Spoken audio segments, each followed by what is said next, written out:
Hello friends, welcome to home study classes. स्वागत है आपका हमारे इस YouTube channel home study classes में। तो आज के इस वीडियो में हम क्लास 10 के मैथ्स एक्सरसाइज 6.3 के क्वेश्चन नंबर 13 से सॉल्व करेंगे। इससे पिछले वाले वीडियो में हम ऑलरेडी टोटल क्वेश्चन को सॉल्व करते आ रहे हैं। अगर आप पिछले वीडियो को नहीं देखे हैं तो लिंक आपको वीडियो के डिस्क्रिप्शन में मिल जाएगा, आप वहां से देख सकते हैं। ठीक है, तो आज कंटिन्यू करते हैं हम क्वेश्चन नंबर 13 से। तो देखिए क्या बोल रहा है, एक त्रिभुज एबीसी की भुजा बीसी पर एक बिंदु डी इस प्रकार स्थित है कि angle ADC equal to angle BAC है। दर्शाइए कि CA² बराबर CB इंटू CD है। तो देखिए इसका पहले डायग्राम बनाना है आपको। तो डायग्राम कैसे बनेगा इसका, देखिए एक त्रिभुज ABC एक त्रिभुज है। देखिए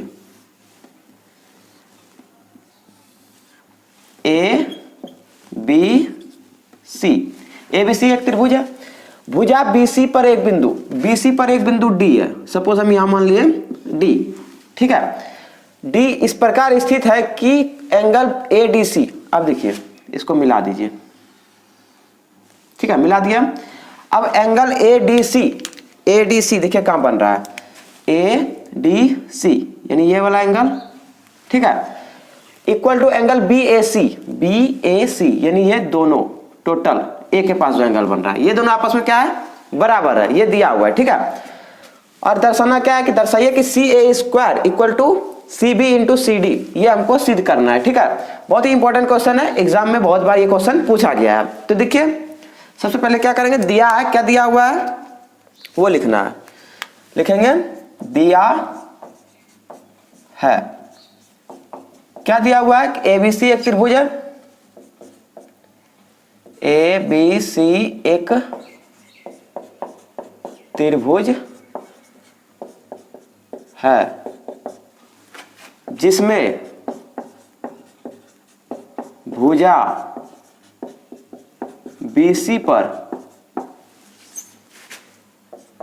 एक बिंदु D स्थित है, ठीक है। ABC एक त्रिभुज है, ठीक है, जिसमें भुजा BC पर एक बिंदु D स्थित है। और क्या दिया हुआ है, angle ADC equal to angle BAC, ये बराबर दिया हुआ है, ठीक है। क्लियर है आपका। अब देखिए सिद्ध करना है, लिखेंगे सिद्ध करना है। क्या सिद्ध करना है कि CA² equal to CB into CD, ये हमको सिद्ध करके लाना है, ठीक है। तो ध्यान दीजिएगा, प्रमाण। अब हम प्रमाण करेंगे। देखिए अगर हम दोनों त्रिभुज को अलग अलग बनाएं, एक त्रिभुज है ABC, ये त्रिभुज है, और एक त्रिभुज क्या है ADC, ठीक है। एक बड़ा वाला त्रिभुज और एक ADC, ठीक है। तो इसको सबसे पहले हम समरूप करेंगे, तब फिर उसको फाइंड करेंगे कि सिद्ध हो जाएगा अपने। अब देखिए लिखेंगे त्रिभुज ABC तथा ADC में कौन सा त्रिभुज, दो त्रिभुज है, लिखेंगे त्रिभुज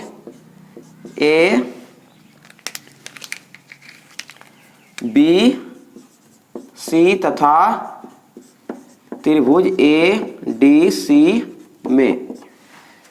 देखिए क्या दिया हुआ है कि यहां पर जो एंगल बन रहा है A के पास यानी BAC किसके इक्वल है, इसके इक्वल है कि नहीं। देखिए ADC और BAC आपस में क्या है, बराबर है। तो यहां पे लिख देंगे कौन ADC इक्वल टू कौन, क्या BAC। अब देखिए ध्यान दीजिएगा, ABC वाला पार्ट हम पहले लिए हैं तो हमको ABC वाला इधर लिखना पड़ेगा, क्योंकि त्रिभुज ABC वाला पहले लिए हैं तो लिखेंगे इधर BAC, और इधर क्या लिख सकते हैं हम, वही ADC। अब देखिए इधर ADC हो गया, यानी ADC और ABC ले लिए त्रिभुज। अब देखिए अब हम इसको क्या त्रिभुज समरूप बोल सकते हैं कि नहीं, देखिएगा। और एक एंगल ये C क्या है, दोनों में घनिष्ठ है, ये तो एंगल जो है दोनों में क्या है, उभयनिष्ठ है, यानी हम लिख सकते हैं angle C equal to angle C, ये क्या उभयनिष्ठ, उभयनिष्ठ, और ये क्या था दिया है, ठीक है, ये दिया हुआ है और ये क्या है उभयनिष्ठ है। अब देखिएगा हम समरूप कैसे बोलेंगे, दो एंगल मेरा इक्वल हो गया, ये एंगल इसके इक्वल हो गया और ये एंगल इसके इक्वल हो गया, इसका मतलब ये भी एंगल आपस में क्या होगा, ये एंगल आपस में बराबर होगा, यहां से यहां ये वाला आपस में बराबर होगा कि नहीं, यहां पे जो बन रहा है देखिए DAC और ABC आपस में क्या होगा बराबर होगा। लेकिन दो ही एंगल से हम बोल सकते हैं कि दोनों त्रिभुज क्या है समरूप है, तो यहां पे लिखेंगे इसलिए त्रिभुज ABC। अब देखिएगा यहां पे ध्यान दीजिएगा ABC और ADC लिए हम, ABC और ADC, लेकिन ध्यान दीजिएगा क्या मेरा C इक्वल है, C की जगह पे C है, लेकिन मेरा क्या A की जगह पे यानी ABC में जब हम A एंगल मिलाए तो A की जगह क्या आ गया D, A की जगह क्या आ गया D, A की जगह क्या आ गया D, यानी एंगल A एंगल D के इक्वल है, तो हम क्या लिखेंगे, इसलिए त्रिभुज ABC समरूप, समरूप त्रिभुज क्या ADC नहीं लिखेंगे, क्यों नहीं लिखेंगे, क्योंकि देखिए A जो एंगल है A किससे मैच किया, A मैच किया D से, तो D लिख देंगे, B एंगल किससे मैच किया A से, A लिख देंगे ये वाला त्रिभुज का। अब देखिए C तो दोनों में उभयनिष्ठ है, तो C क्या लिख देंगे DAC, ये लिखना पड़ेगा आपको, क्यों लिखना पड़ेगा, क्योंकि एंगल मिला है, A मिल गया किससे D से, यानी इसका A ABC का A, इसका क्या D आपस में बराबर, और देखिए इसका B ABC का B और ADC का A आपस में बराबर, C तो C तो उभयनिष्ठ है जो कि दोनों में आ गया। इस तरह से आपको लिखना है अरेंज करके, कैसे ही समरूप हुआ, डबल A समरूपता कसौटी से, ठीक है। अब ये दोनों त्रिभुज क्या हो गया समरूप हो गया। अब हम जब समरूप हो गया त्रिभुज तो हम क्या बोल सकते हैं, भुजाएं समान अनुपात में हो जाएंगे। अब समान अनुपात में क्या हो जाएगा, किसके समान कौन हो जाएगा, ध्यान दीजिएगा कि किसके समान हम लिखेंगे किसको, अगर हम A को देखिएगा यहाँ पे A वाला एंगल D के इक्वल है, अगर हम इस D को यहाँ पे भेज दें, कहां पर, यहाँ पर, तो D वाला एंगल भी कहां चला जाएगा, यहाँ चला जाएगा, और A यहाँ आ जाएगा, कोई दिक्कत। D के पास जितना एंगल बन रहा था वो हम वहां कर दिए, D वाला कोण वहां बन गया और A इधर आ गया। अब देखिए एंगल ऊपर ऊपर हो गया, ये भी एंगल बराबर हो गया। अब हमको समानुपात करने में क्या होगा, टेंशन नहीं होगा। अगर हम इसका लेते हैं AC, देखिएगा इसका लेते हैं CA, यानी डबल एंगल और सिंगल एंगल वाला भुजा, डबल एंगल और सिंगल एंगल वाला भुजा CA अगर हम लेते हैं किसका, इसका C और A, C और A, तो इसका क्या लेंगे D और C यानी CD, CA लिए इसका, तो इसका क्या लेंगे CD बटे CD इक्वल टू, अब देखिएगा इसका ले लिए CA तो इसका क्या CD, क्लियर है। अब क्या लेंगे इसका, अगर हम BC लेते हैं, इसका क्या BC, यहां से यहां BC, ठीक है, और इसका क्या लेंगे AC, लेकिन हमको AC नहीं CA के फॉर्म में लाना है, तो इसका अगर हम लेते हैं CB, यहां से दिखेगा CB, तो इसका क्या CA, CB, तो इसका भी नीचे वाला CA, CB, देखिए थर्ड और सेकंड, इधर भी C और A, CA हो गया। और क्या, अगर तीसरा वाला हम मैच कराएंगे, तीसरा वाला क्या होगा देखिएगा, अगर हम लेते हैं यहां से BA, इसका क्या लेंगे AD, लेकिन हमको तीसरा नहीं लेना है, सिर्फ दो भुजा को समानुपात करके हमको लेना है। अब देखिए क्रॉस मल्टीप्लाई कीजिए, क्या करेंगे क्रॉस मल्टीप्लाई, CA और CA, तो CA का स्क्वायर, यहां क्या हो जाएगा CB और इंटू में CD, यही तो हमको सिद्ध करना था, क्या करना था कि नहीं, तो इसको आप क्या करेंगे बॉक्स में घेर लेंगे, ठीक है। और यहाँ पे साइड में क्या लिख देना है आपको, ये क्यों हुआ, ये CA बटे CD और CB बटे CA क्यों हुआ, क्योंकि भुज दोनों त्रिभुज क्या है समरूप है, समरूप त्रिभुज की संगत भुजाएं क्या होती है समानुपाती होती है, तो यहाँ पे लिख देंगे समरूप त्रिभुज की संगत भुजाएं समानुपाती होती है, ठीक है, समरूप त्रिभुज की संगत भुजाएं समानुपाती होती है, इसलिए हम इसको क्या किए, समानुपात में कर लिए। ठीक है, तो इस तरह से आप इसको सॉल्व कर सकते हैं। बहुत ही इंपॉर्टेंट क्वेश्चन था। आगे देखते हैं, आगे देखिए नेक्स्ट क्वेश्चन, क्वेश्चन नंबर 14 क्या बोल रहा है कि एक त्रिभुज एबीसी की भुजाएं एबी और एसी तथा माध्यिका एडी एक अन्य त्रिभुज की भुजाओं पीक्यू और पीआर तथा माध्यिका पीएम के क्रमशः समानुपाती है। तो देखिए इसका पहले फिगर बनाना है आपको।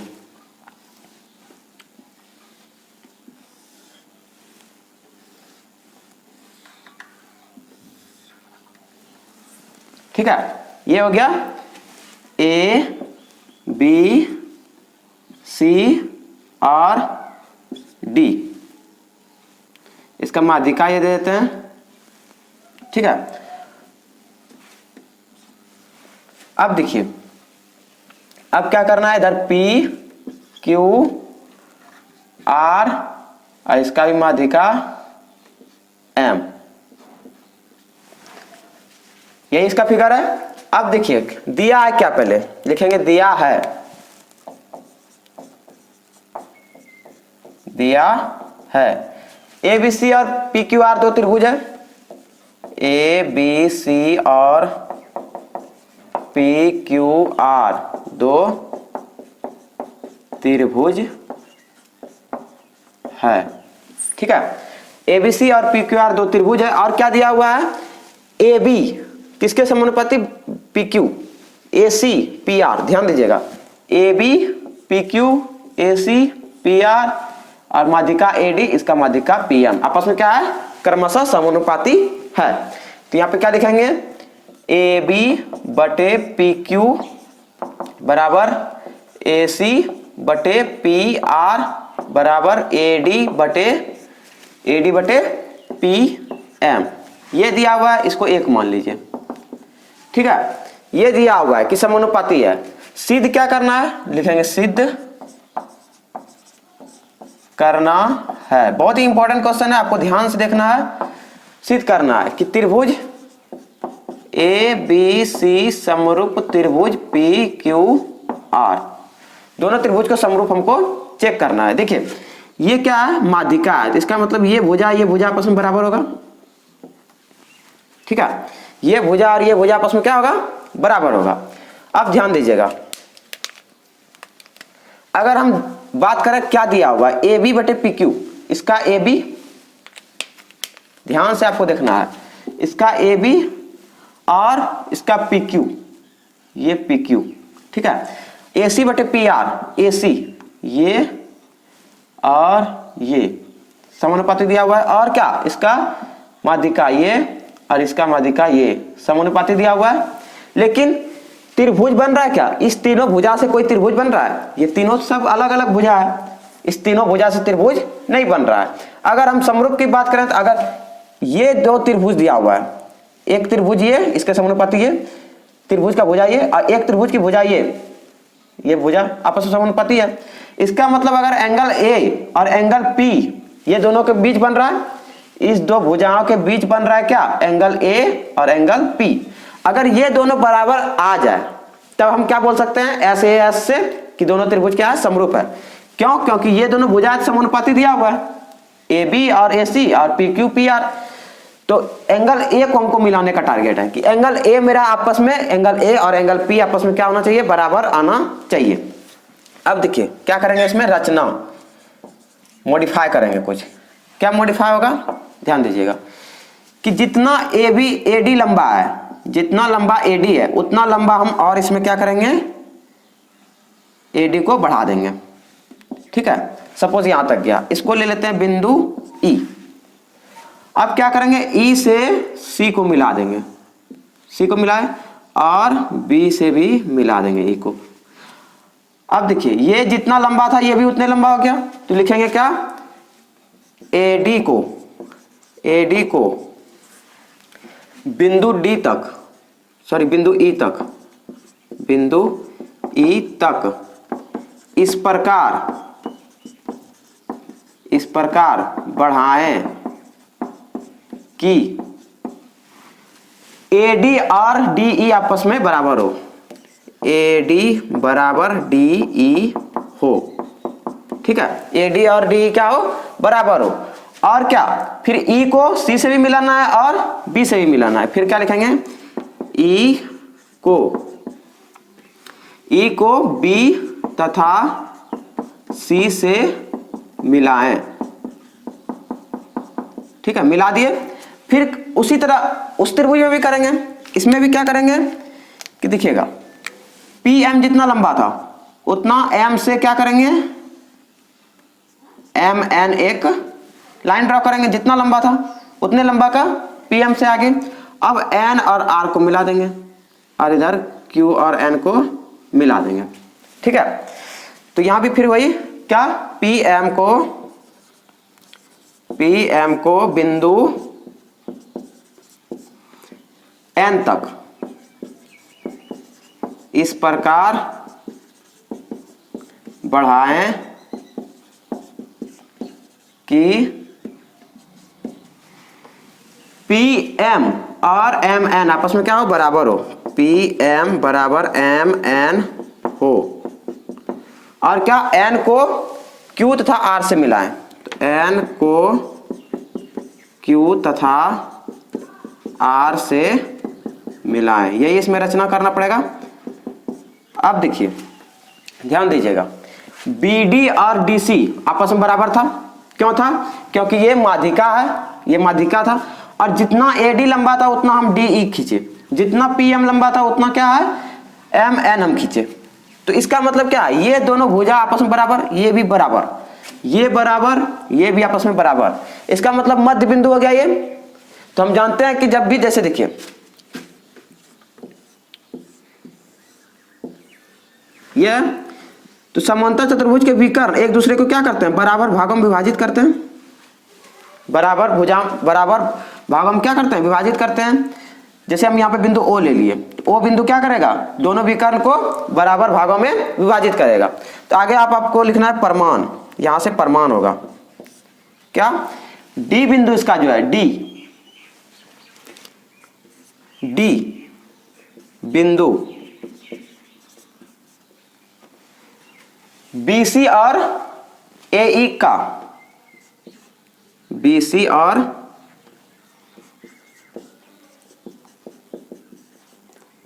एई को, डी बिंदु बीसी और एई को समद्विभाजित करता है,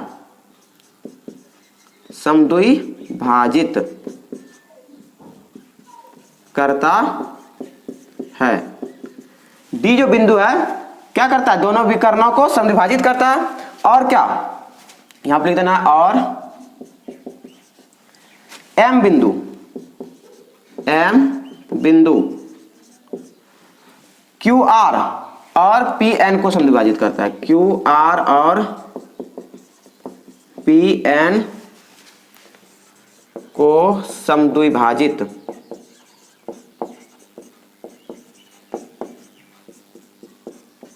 करता है। तो जब ये समद्विभाजित कर रहा है, बराबर भागों में विभाजित कर रहा है, इसका मतलब क्या है, ए बी ई सी क्या है, समांतर चतुर्भुज है। सी को आप बाहर कर दीजिए। ए बी ई सी क्या है, समांतर चतुर्भुज है। और इसमें पी क्यू एन आर क्या है, ये भी समांतर चतुर्भुज है।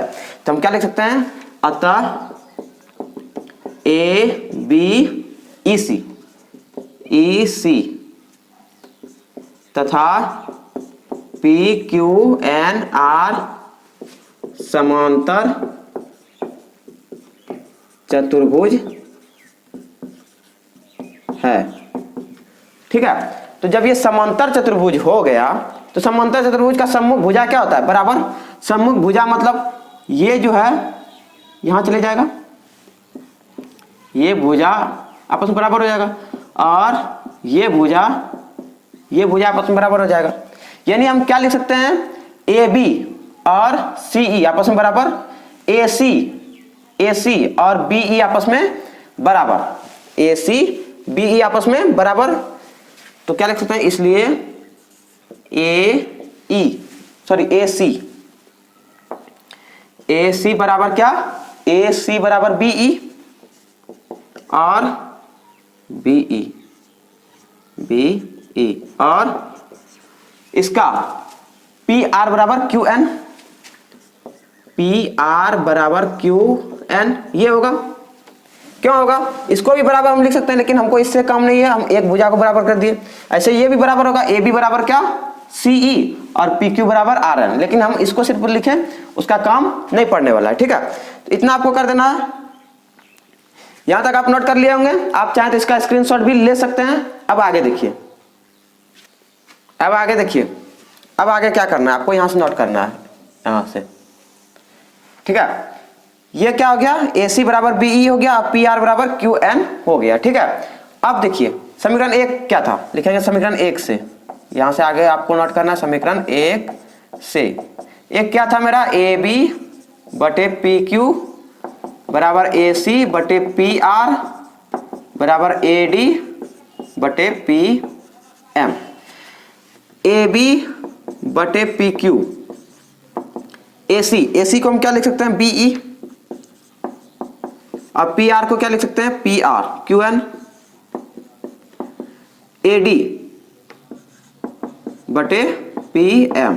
अब देखिए ए डी, जितना ए डी यहां उतने लंबाई का डी ई, अगर हम इसको 2 से मल्टीप्लाई कर दें, अब पी एम जितना उतना ही एम एन, इसको भी अगर हम 2 से मल्टीप्लाई कर दें, तो इसका मतलब 2 गुनी ए डी क्या हो जाएगा, टोटल ए ई, क्योंकि ए डी जितना है उससे डबल क्या है, डी उतने ही डी ई है, तो टोटल हम क्या कर सकते हैं, 2 गुनी ए डी कर सकते हैं ना, क्योंकि आपस में ये दोनों क्या है, बराबर है। तो 2 से ऊपर नीचे हम क्या किए, मल्टीप्लाई कर दिए। अब देखिए क्या आ जाएगा, ए बी बटे पी क्यू, बी ई बटे क्यू एन, 2 ए डी, ये सिंगल ए डी है और ए डी के बराबर ही डी ई है, तो हम 2 ए डी को क्या लिख सकते हैं, टोटल ए ई, तो यहाँ पे हो जाएगा ए ई। 2 पी एम को क्या, पी एन, पी एन। यहां तक किसी को दिक्कत कोई समझने में? अब देखिए ए बी बटे पी क्यू, ध्यान दीजिएगा, ए बी बटे पी क्यू, ये आ गया समानुपाती बी ई बटे क्यू एन। देखिए बी ई बटे क्यू एन, ये भुजा और ये भुजा समानुपाती हो गया। ए ई बटे पी एन, ये टोटल, यहां से यहां टोटल, ये भी क्या समानुपाती हो गया। तो हम इस त्रिभुज को, किसको, ए बी ई और पी क्यू एन को क्या समरूप बोल सकते हैं, बोल सकते हैं ना? तो किससे लिखेंगे, लिखेंगे यहाँ पे S S S triple S, S S S, यानी तीनों भुजा मेरा मिला समानुपाती, तो एस एस एस समरूपता से क्या हो जाएगा कि त्रिभुज ए बी ई समरूप त्रिभुज क्या, पी क्यू एन। ठीक है, पी क्यू एन। अब देखिए आगे क्या करना है, नीचे वाला पार्ट मिटाते हैं। अब देखिए, तो जब ये समरूप हो गया, त्रिभुज क्या हो गया, समरूप, तो समरूप त्रिभुज का क्या होता है, संगत कोण मेरा बराबर होता है संगत कोण, ये वाला angle, total angle B, angle Q के बराबर होगा कि नहीं, एंगल बी एस डी, यानी बी ई ए बोल सकते हैं उसको, बी ई ए और क्यू एन पी, ये भी बराबर होगा, और बी ए डी या ई, बी ए ई और क्यू पी एन, ये भी क्या होगा, आपस में बराबर होगा, संगत कोण बराबर होते हैं। तो हम किसको लेंगे, मेरा टारगेट क्या है बराबर करने का, ए के पास जो एंगल बन रहा है उसको बराबर करने का टारगेट है, तो हम इस एंगल को लिखेंगे और इसका इस एंगल को बराबर कर सकते हैं, क्योंकि दोनों त्रिभुज क्या आ गया, समरूप आ गया। तो बी ए ई लिखेंगे, आगे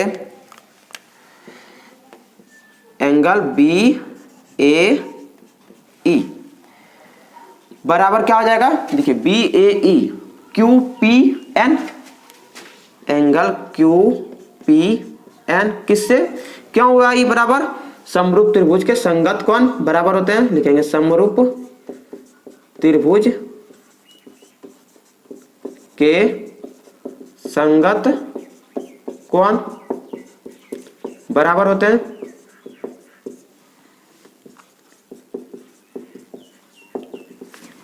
ठीक है, समरूप त्रिभुज के संगत कोण बराबर होते हैं। अब ये बराबर हो गया, इसको एक हो गया था, इसको 2 मान लीजिए, इक्वेशन सेकंड। अब देखिए जैसे हम इस त्रिभुज को समरूप किए, इसके इक्वल, उसी तरह हम इसको भी समरूप बोल सकते हैं कि नहीं, इसके समरूप ये, क्यों? क्योंकि जब इसको हम सिद्ध किए जिस तरह, उसी तरह हम इसको भी सिद्ध कर सकते हैं, क्योंकि इसमें भी इस भुजा के, देखिए ये भुजा आपस में बराबर होगा। जैसे हम AC बराबर BE लिए थे, AC बराबर, इसमें PR बराबर QN, तो उसी प्रकार इसमें भी क्या बोल सकते हैं हम, इधर से जब हम लेंगे तो क्या हो जाएगा, ये भी समरूप दोनों त्रिभुज हो जाएगा। तो आगे क्या लिखेंगे, इसी प्रकार हम सिद्ध कर सकते हैं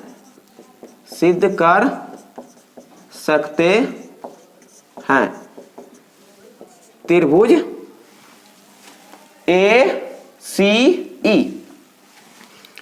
ACE समरूप त्रिभुज क्या, PRN। ठीक है, ये भी हम समरूप कर सकते हैं। अब देखिए, तो जब ये भी समरूप हो गया तो इसमें भी एंगल तब क्या होगा, ये वाला एंगल और ये वाला एंगल बराबर होगा। तो लिखेंगे एंगल क्या, ये वाला एंगल को क्या लिखेंगे, CAE लिख सकते हैं, CAE equal to angle RPN। इसको मान लेंगे इक्वेशन सेकंड। यहां पे भी आप लिख सकते हैं ब्रैकेट में, समरूप त्रिभुज के संगत कोण बराबर होते हैं, समरूप त्रिभुज के संगत कोण बराबर होते हैं।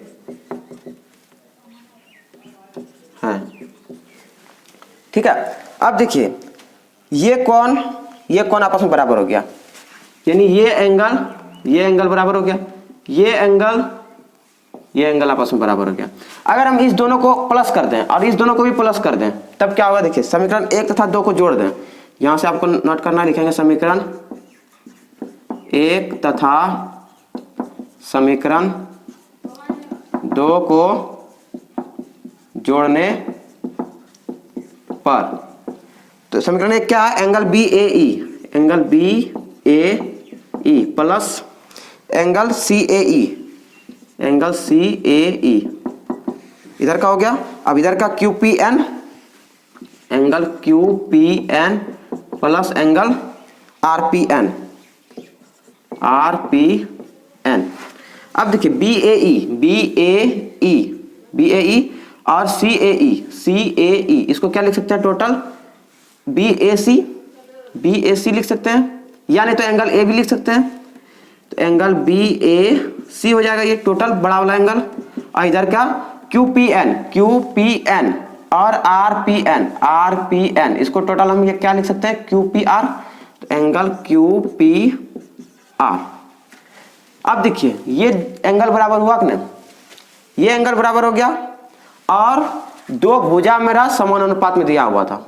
कौन दो भुजा, ये दो भुजा कि AB बटे PQ और AC बटे PR दिया हुआ था। तो हम क्या अब लिख सकते हैं, आगे देखिए, आप यहां तक नोट कर लिए होंगे, आप चाहे तो इसका स्क्रीनशॉट भी ले सकते हैं। अब आगे देखिए क्या करना है, एक एंगल मिल गया मेरा, ये टोटल एंगल मिल गया, और ये दोनों भुजाएं भी समान अनुपात में है। तो किसको लेंगे आप, त्रिभुज ABC और PQR को ले लेते हैं। अब लिखेंगे त्रिभुज ABC तथा त्रिभुज PQR में, बहुत ही मस्त क्वेश्चन है, बहुत ही इंपॉर्टेंट क्वेश्चन है, आपको एक दो बार इसको रिवीजन कर लेना है, ठीक है, तब आपका क्लियर हो जाएगा। ABC और PQR में AB बटे PQ AC बटे PR ये तो दिया हुआ था, AB बटे PQ और AC बटे PR ये क्या दिया हुआ था, ये दिया है, ठीक है। और ये हम अभी सिद्ध किया क्या, angle BAC equal to angle QPR। अब देखिए दो भुजाएं, ये दो भुजाएं समान अनुपात में है, और इसके अंतर्गत बनने वाला कोण भी क्या है, बराबर है। तो हम इस त्रिभुज को क्या बोल सकते हैं कि समरूप है। तो यहां लिखेंगे, इसलिए त्रिभुज ABC समरूप त्रिभुज PQR किससे, दो साइड मेरा मिला, दो साइड मेरा क्या हुआ, समान अनुपात में आया, और एक एंगल मिला। तो क्या लिख सकते हैं, SAS यानी साइड एंगल साइड समरूपता कसौटी से। ठीक है, तो यही हमको सिद्ध करना था। उम्मीद करते हैं आपको ये समझ में आ गया होगा। ठीक है, तो बहुत ही इंपॉर्टेंट क्वेश्चन था, तो आप इसको 1-2 बार रिवीजन करेंगे, आपका क्लियर हो जाएगा। तो आज के इस वीडियो में इतना ही रहने देते हैं। नेक्स्ट वीडियो में हम इससे आगे 15 से भी सॉल्व करेंगे। तो मिलते हैं फिर अगले वीडियो में, तब तक के लिए बाय बाय, जय हिंद, थैंक यू।